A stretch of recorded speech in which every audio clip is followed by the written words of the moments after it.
Welcome, but stop please. If you have not watched part 1 to 4 in this debt elimination series, you really have to watch them first to put it all in context for yourself. Rid yourself of soul-crushing debt with these steps because being in debt with the wrong kind of debt does nothing more than ruin you.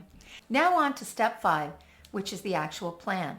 Just a reminder that I am not a financial planner, but I have lots of experience working in businesses, 25 years in human resources, helping to run many large companies, and minding my own personal budget very closely at the same time.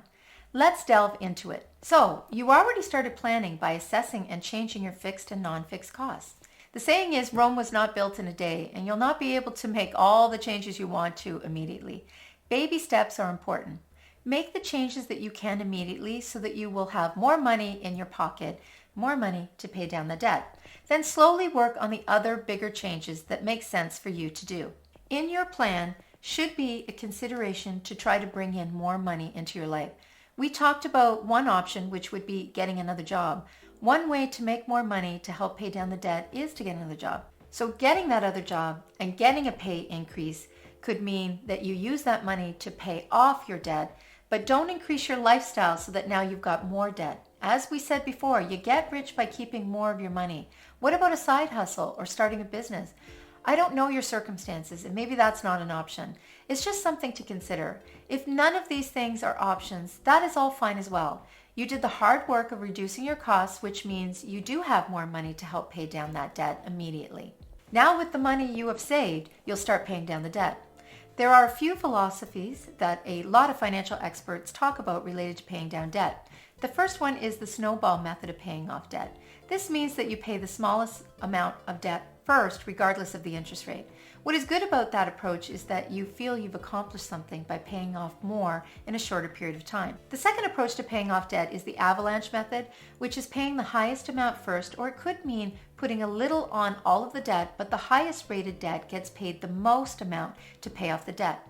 That's a smarter approach as you will pay these corporations less money overall by paying off the highest interest rate. Credit cards are the worst kinds of debt as the interest rates can be from 20 to 30%, sometimes higher. My approach is a little different if you can do this approach. I like the consolidated approach if you can. Years ago, a friend told me to consolidate the debt from a few credit cards into one line of credit from the bank. Basically, you request from your bank an unsecured line of credit from the bank to pay off all your debt, and then you just have to pay the one bank at a lower interest rate. An unsecured line of credit means that it is not secured against an asset like a house or a car. I suggest going to the bank you've dealt with and you have a relationship over the years. Like for example, you've deposit your paycheck into that account. The bank will ask for more documentation and will assess you for risk. They will run your credit score and you can explain to them what you are attempting to do, i.e. consolidating your debt. They may not give you all the money, but once you prove yourself, you might be able to get more. When I got my line of credit, the interest rate was higher at 10%. That was way better than the 29% on the credit card I was paying. There is a little more work to be done in that approach as you have to prove to the bank that you will pay the line of credit. Once you start using your savings to pay down that debt, your credit score will go up, and that really opens a lot of possibilities. What is a credit score, you ask? This definition comes from the Government of Canada. Your credit score is a 3-digit number that comes from the information in your credit report. It shows how well you manage the credit and how risky it would be for a lender to lend you money.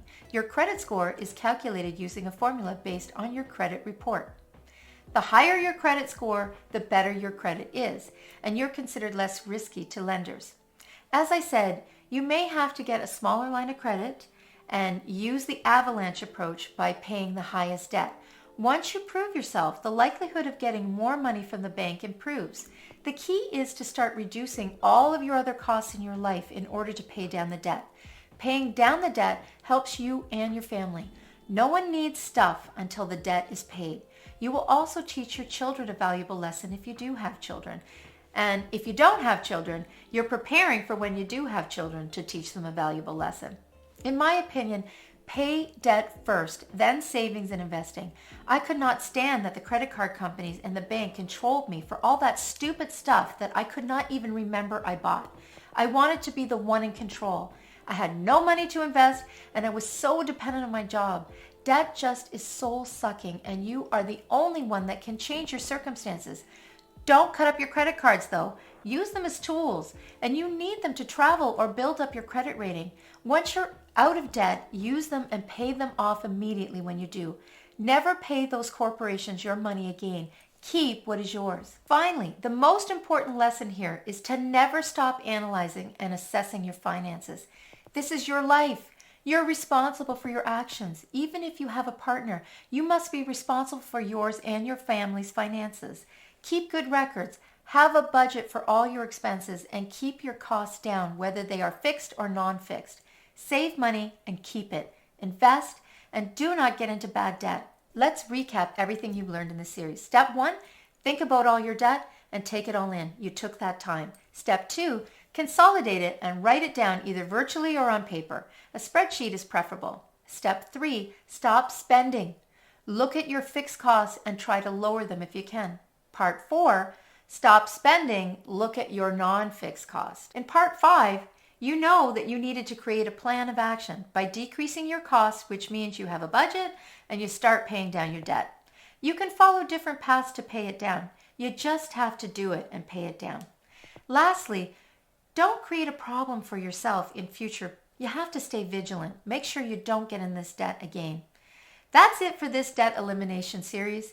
Thank you for watching, and I'm going to see you in the next video. Thank you.